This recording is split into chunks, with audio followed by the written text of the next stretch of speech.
The box landed in my lap with a thud. Silver wrapping paper, a red bow. "Go on," my sister smirked, eyes gleaming. I peeled it open, and there it was, a DNA test kit. Dad roared with laughter. "So you can finally accept you don't belong here." Mom leaned in, her whisper sharp as glass. "We always knew." My brother just smirked, satisfied, cruel.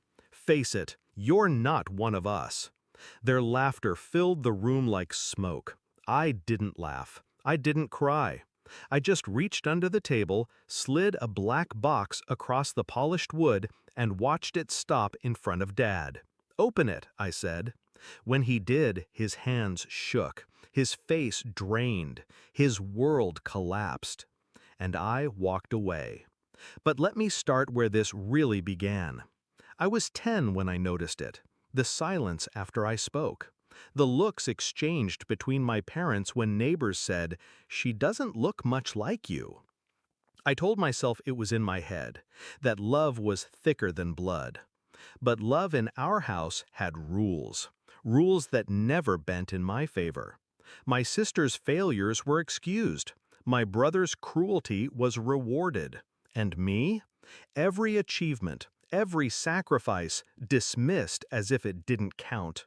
"You try too hard," Dad would say. "You're different," Mom would mutter. Different. That word. Their favorite knife. The truth revealed itself in fragments. A late-night argument behind their bedroom door. Mom's trembling voice. "What if she finds out?" Dad's growl. "She won't. We'll make sure." And then the letters.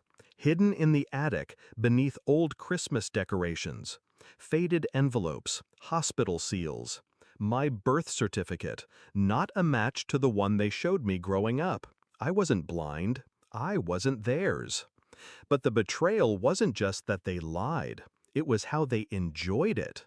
How they made my difference the punchline of every gathering, the shadow cast over every holiday.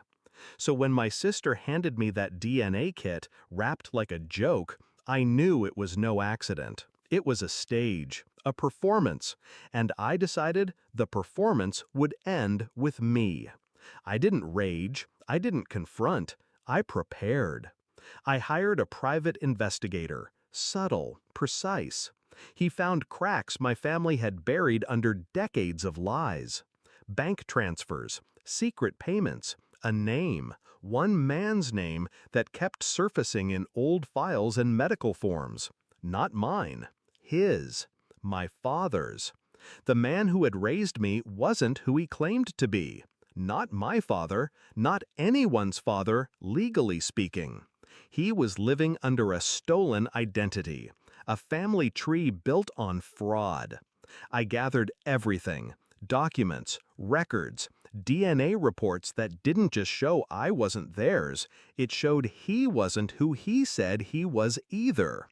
Every piece lined up like a chessboard, and Christmas became my checkmate.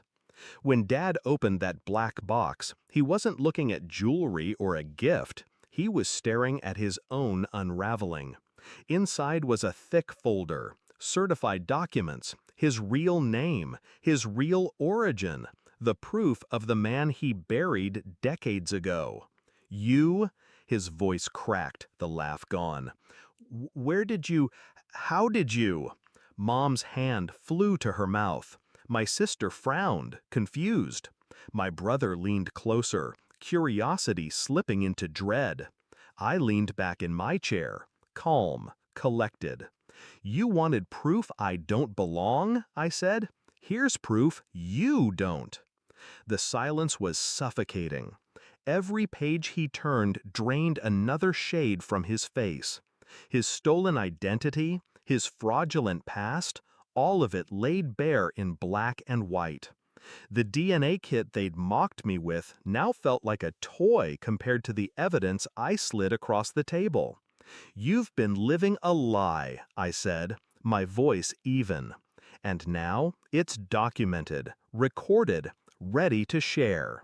He looked up at me then, eyes wide, desperate, terrified. The same man who had spent years making me small suddenly looked like a child himself. "Please," he whispered, but I wasn't listening. Not anymore. I stood, gathered my coat, my bag. "You wanted to laugh at me," I said, steady. "But now it's your turn to choke on the truth." I walked out as my sister demanded answers, my brother cursed, and my mother sobbed into her hands. And Dad? No, the man pretending to be my dad sat frozen, clutching the black box that held the weight of his collapse. The fallout was quick. Investigators, lawyers, neighbors whispering when the news spread. His name dragged through mud, his reputation dismantled. I didn't need to lift a finger. I had already done my part. All it took was one Christmas, one gift, one black box. They wanted me to doubt who I was.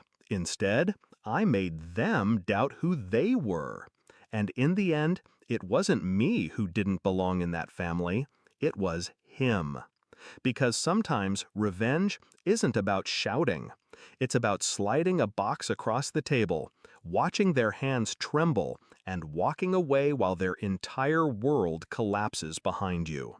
That was the gift I gave myself, and it was the sweetest Christmas of my life.